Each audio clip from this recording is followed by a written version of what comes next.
Chapter 42. Mino switched on the light, making Thomas squint for a second until his eyes got used to it. Menacing shadows clung to the boxes of weapons scattered across the table and floor. Blades and sticks and other nasty-looking devices seemed to wait there, ready to take on life of their own and kill the first person stupid enough to come close. The dank, musty smell only added to the creepy feel of the room. "There's a hidden storage closet back there," Mino explained, walking past some shelves into a dark corner. "Only a couple of us know about it." Thomas heard the creak of an old wooden door, and then Mino was dragging a cardboard box across the floor. The scrape of it sounded like a knife on bone. "I put each trunk's worth in its own box, 8 boxes total. They're all in there." "Which one is this?" Thomas asked. He knelt down next to it, eager to get started. "Just open it and see. Each page is marked, remember?" Thomas pulled on the crisscrossed lid flaps until they popped open. The maps for Section 2 lay in a messy heap. Thomas reached in and pulled out a stack. "Okay," he said. "The runners have always compared these day to day, looking to see if there was a pattern that would somehow help figure a way out to an exit. You even said you didn't really know what you were looking for, but you kept studying them anyway, right?"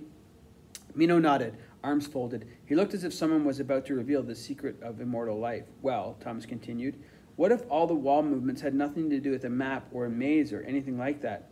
What if instead the patterns spelled words, some kind of clue that'll help us escape?" Mino pointed at the maps in Thomas's hand, letting out a frustrated sigh. "Dude, you have any idea how much we've studied these things? Don't you think we would have noticed if it were spelling out freaking words? Maybe it's too hard to see with the naked eye, just comparing one day to the next. And maybe you weren't supposed to compare one day to the next, but look at it one day at a time." Newt laughed. "Tommy, I might not be the sharpest guy in the glade, but sounds like you're talking straight out of your butt to me." While he'd been talking, Thomas's mind had been spinning even faster. The answer was within his grasp. He knew he was almost there. It was just so hard to put it into words. Okay, he said, starting over. "You've always had one runner assigned to one section, right?"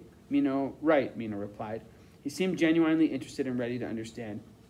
"And that runner makes a map every day and then compares it to maps from previous days for that section. What if instead you were supposed to compare the 8 sections to each other every day, each day being a separate clue or code? Did you ever compare sections to other sections?" Mino rubbed his chin, nodding. "Yeah, kind of. We tried to see if they made something when put together. Of course we did that. We've tried everything." Thomas pulled his legs up underneath him, studying the maps in his lap. He could just barely see the lines of the maze written on the second page through the page resting on top.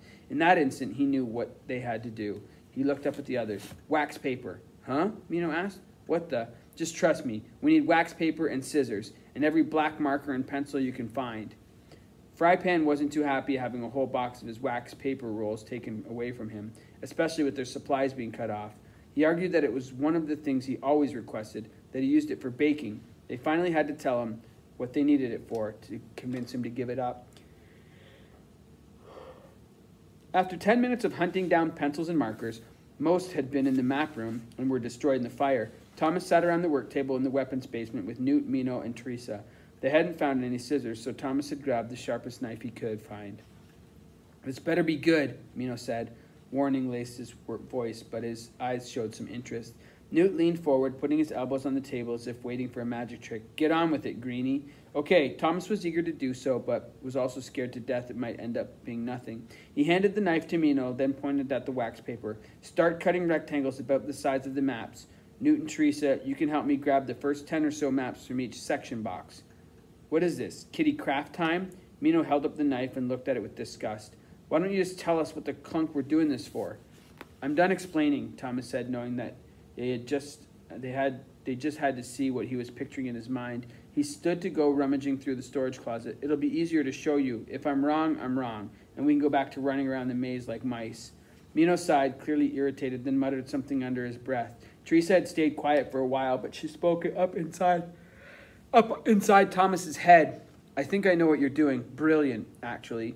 Thomas was startled, but he tried his best to cover it up. He knew he had to pretend he didn't have voices in his head. The others would think he was a lunatic. "Just come help me," he tried to say back, thinking each word separately, trying to visualize the message, "send it." But she didn't respond. "Teresa," he said aloud, "can you help me a sec?" He nodded toward the closet. The two of them went into the dusty little room and opened up all the boxes, grabbing a small stack of maps from each one. Returning to the table, Thomas found that Mino had cut 20 sheets already. making a messy pile to his right as he threw each new piece on top. Thomas sat down and grabbed a few. He held one of the papers up to the light, saw how it shone through with a milky glow. It was exactly what he needed. He grabbed a marker. All right, everybody trace the last 10 or so days onto a piece of this stuff. Make sure you write the info on top so we can keep track of what's what. When we're done, I think we might see something. What?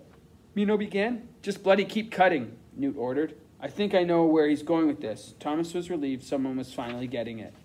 They got to work tracing from original maps to wax paper, one by one trying to keep it clean and correct while hurrying as fast as possible.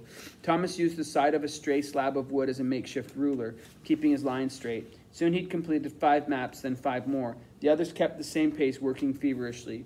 As Thomas drew, he started to feel a tickle of panic, a sick feeling the way that what they were doing was a complete waste of time. But Teresa, sitting next to him, was a study in concentration, her tongue sticking out of the corner of her mouth.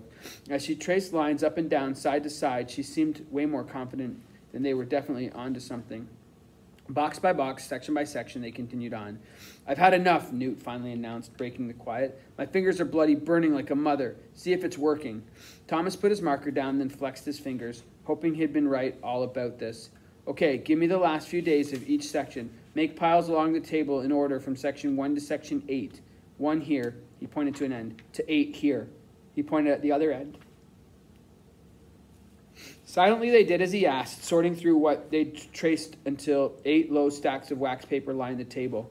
Jittery and nervous, Thomas picked up 1 page from each pile, making sure they were all the same day, keeping them in order.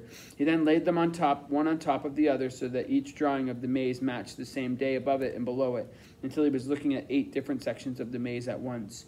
What he saw amazed him. Almost magically, like a picture coming into focus, an image developed. Teresa uttered a small gasp. Lines crossed each other up and down, so much so that what Thomas held in his hands looked like a checkered grid, but certain lines in the middle, lines that happened to appear more often than any other, made a slightly darker image than the rest. It was subtle, but it was, without a doubt, there. Sitting in the exact center of the page was the letter F. F. F.